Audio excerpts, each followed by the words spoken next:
ഈശോ മിശിഹായിക്ക് സ്തുതിയായിരിക്കട്ടെ. കർത്താവിൽ ഏറ്റവും പ്രിയപ്പെട്ട സീറോ മലബാർ സഭാ വിശ്വാസികളെ, സീറോ മലബാർ സഭയുടെ മേജർ ആർച്ച് ബിഷപ്പിന്റെ സ്ഥാനീയ ദേവാലയമായ എറണാകുളം സെന്റ് മേരീസ് ബസിലിക്ക ദേവാലയത്തിൽ എറണാകുളം അങ്കമാലി അതിരൂപതയുടെ പുതിയ ഫിനാൻസ് ഓഫീസറായി ഔദ്യോഗികമായി ചുമതലയേൽക്കുന്നതിന് മുമ്പ് തന്നെ ഫാദർ തോമസ് വൈക്കത്തുവർമ്മൻ 3/7/2025 അതായത് തോമാശ്രീയുടെ ദുഃഖാന തിരുനാൾ ദിവസം സീറോ മലബാർ സഭയുടെ സ്ഥാനീയ ദേവാലയത്തിന്റെ വാതിൽ ചവിട്ടിപ്പൊളിച്ചുകൊണ്ടാണ് പുതിയ അഡ്മിനിസ്ട്രേറ്റർ ഫാദർ തോമസ് മങ്ങാടനെ ചുമതലയേൽപ്പിച്ചത്. സീറോ മലബാർ സഭയിൽ സഭാദിനം ആഘോഷിക്കുന്ന ജൂലൈ 3 തന്നെയാണ് സഭയുടെ സ്ഥാനീയ ദേവാലയം പുതിയ ആക്ടിംഗ് പ്രൊക്കുറേറ്റർ വൈക്കത്തുവർമ്മൻ ചവിട്ടിപ്പൊളിച്ചത്. വളരെയേറെ ഗൗരവമേറിയ കുറ്റകൃത്യമാണ് വൈക്കത്തുവർമ്മൻ ചെയ്തിരിക്കുന്നത്. വൈക്കത്തുവർമ്മ, നീ ചവിട്ടിപ്പൊളിച്ച ആ വാതിൽ കുറച്ച് മരവും ലോഹവും ഉപയോഗിച്ചാണ് നിർമ്മിച്ചതെങ്കിലും അത് ഞങ്ങളുടെ വിശ്വാസികളുടെ പ്രാർത്ഥനയും വിയർപ്പുമാണ്. വൈക്കത്തുവർമ്മ, നീ അന്ന് ചവിട്ടിയത് സീറോ മലബാർ സഭയുടെ നെഞ്ചത്താണ്.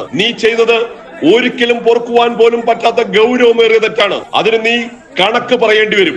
അല്ലെങ്കിൽ നിന്നെ കൊണ്ട് വിശ്വാസികൾ പറയിക്കുക തന്നെ ചെയ്യും. സഭയുടെ സ്ഥാനീയ ദേവാലയത്തിൽ സഭയുടെ തലവനും പിതാവുമായ മാർ റാഫേൽ തട്ടിൽ പിതാവ് ഇന്ന് വരെ ഒരു വിശുദ്ധ കുർബാന പോലും അർപ്പിച്ചിട്ടില്ല. മാർ തട്ടിലിന്റെ സ്ഥാനാരോഹണം നടന്നത് സഭാ കാര്യാലയത്തിനോട് ചേർന്നുള്ള ഒരു ഹാളിലാണ്. അദ്ദേഹം മേജർ ആർച്ച് ബിഷപ്പ് ആയതിനു ശേഷം നടന്ന സഭാദിന പരിപാടികളും ഈ ഹാളിലാണ് നടന്നിട്ടുള്ളത്. പൗരസ്ത്യ സഭയുടെ പാരമ്പര്യമനുസരിച്ച് വിശുദ്ധ കുർബാന അർപ്പിക്കുന്നത് പ്രത്യേകമായി വേർതിരിക്കപ്പെട്ട ദേവാലയങ്ങളിലാണ്. ദൗർഭാഗ്യവരുമെന്ന് പറയട്ടെ, ഒരു കരിസ്മാറ്റിക്കുകാരൻ എന്ന നിലയിൽ വളർന്നതുകൊണ്ടാവാം ദേവാലയത്തെക്കാൾ ഇഷ്ടം ഹോളുകളാണ്. ഹോളുകളിലാവുമ്പോൾ മേജറിന്റെ മാസ്റ്റർ പീസായ ഇടത് തിരിഞ്ഞ് വലത് തിരിഞ്ഞ് ഒരു ചാട്ടവും വിശ്വാസികളെ പറ്റിച്ച് എന്ന ഭാവേന ഒളികണ്ണുകളോടെയുള്ള ഒരു നോട്ടവും ചിരിയും. ദേവാലയത്തിലാണെങ്കിൽ ഇതൊന്നും പറ്റില്ലല്ലോ.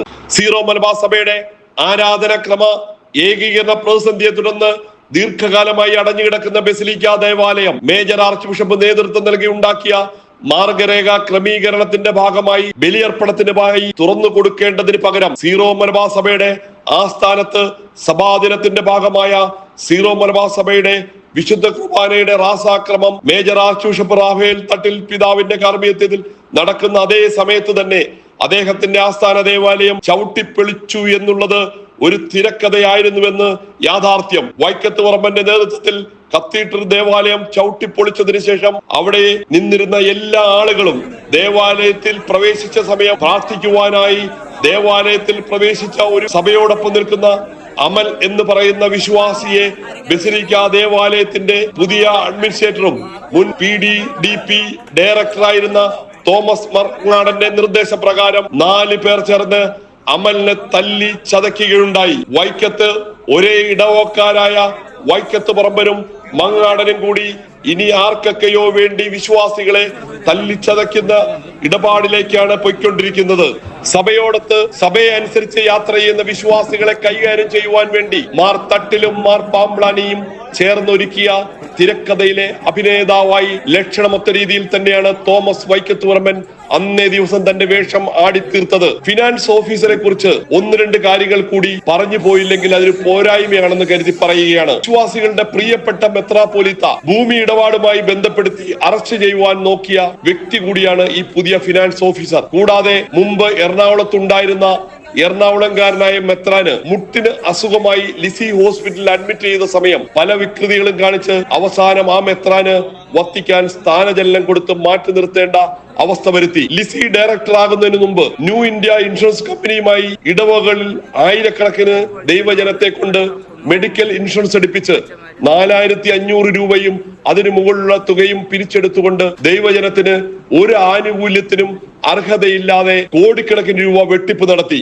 കൂടാതെ ലിസി ഹോസ്പിറ്റലിന് വേണ്ടി കാഞ്ഞിരമറ്റത്തിനടുത്ത് അരേങ്കാവ് എന്ന ഭാഗത്ത് 25 ഏക്കർ സ്ഥലം എടുക്കുന്നതുമായി ബന്ധപ്പെട്ട് അഡ്വാൻസ് കൊടുത്തു എന്ന് പറഞ്ഞ് അതിരൂപതയ്ക്ക് നഷ്ടം വരുത്തിയത് 3 കോടി രൂപ.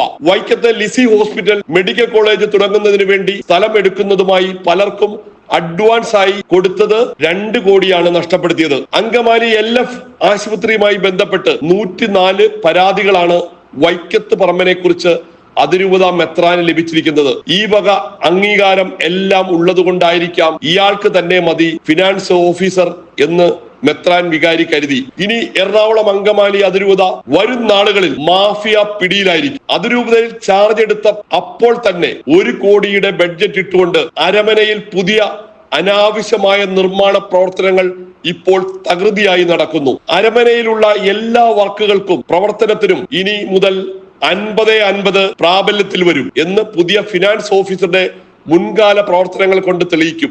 സീറോ മലബാർ സഭയുടെ അഭിവന്യ പിതാക്കന്മാരോട് വിശ്വാസികൾക്ക് പറയാനുള്ളത്, നിങ്ങളുടെ നിശബ്ദതയും നിസ്സംഗതയും വിശ്വാസികളായ ഞങ്ങൾക്ക് പുത്തരിയല്ല. നിങ്ങളിൽ നിന്ന് വലിയ നന്മയും ഞങ്ങൾ പ്രതീക്ഷിക്കുന്നില്ല. മെത്രാൻ സംഘത്തിന്റെ നേതാവും അദ്ദേഹത്തിന്റെ വികാരിയും വിശ്വാസികളുടെ ക്ഷമയെ പരീക്ഷിച്ചുകൊണ്ടാണ് മുന്നോട്ട് പോകുന്നത്. അവർ കൊണ്ടുവന്ന മാർഗരേഖ ക്രമീകരണത്തിന്റെ ഭാഗമായി വിശ്വാസികളുടെ പുറത്ത് കുതിര കയറി മുന്നോട്ട് പോകുവാൻ ശ്രമിക്കുന്നെങ്കിൽ അത് ദൂരവ്യാപകമായ പ്രത്യാഘാതം ഉണ്ടാക്കുമെന്ന് ഏവരെയും ഓർമ്മിപ്പിക്കുകയാണ്. മേജറിന്റെ വികാരി ചുമതലയേറ്റപ്പോൾ അന്ന് രാത്രി 1 മണിക്ക് ഇരട്ടവരയം ബുക്കിൽ സഭയുടെ നിയമങ്ങൾ അനുസരിച്ച് കാര്യങ്ങൾ ചെയ്തുകൊണ്ടിരുന്ന കൂരിയായെ മാറ്റാമെന്ന് വിമതർക്ക് എഴുതി ഒപ്പിട്ട് കൊടുത്തത് അറിഞ്ഞിട്ടും നിങ്ങൾ നിസ്സംഗത പാലിച്ചു. ഏകീകൃത കുർബാന നടപ്പിലാക്കണമെന്ന് ആവശ്യപ്പെട്ട സത്യവിശ്വാസികളെ കണ്ണൂർ വിശേഷങ്ങൾ പറഞ്ഞ് വിരട്ടി ഓടി. എന്നിട്ടും നിങ്ങൾ ആരും അനങ്ങിയില്ല. കണ്ണൂർ ബന്ധം വെച്ച് വിശ്വാസികളെ പോലീസിനെ കൊണ്ട് അറസ്റ്റ് ചെയ്യിപ്പിച്ച് ഇടിവണ്ടിയിൽ പോലീസ് സ്റ്റേഷനിൽ കൊണ്ടുപോയപ്പോഴും നിങ്ങൾക്ക് മിണ്ടാട്ടമില്ല.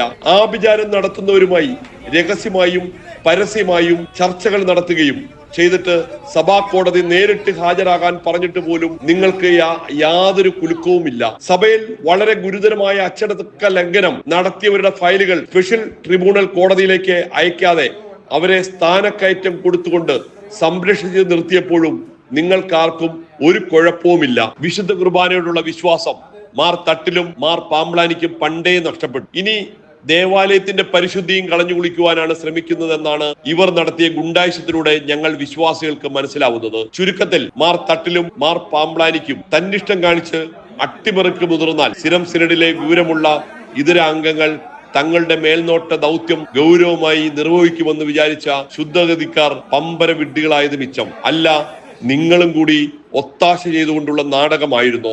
ഏതായാലും നിങ്ങൾ വഹിച്ച മേൽനോട്ടങ്ങൾക്ക് നമോവാകം.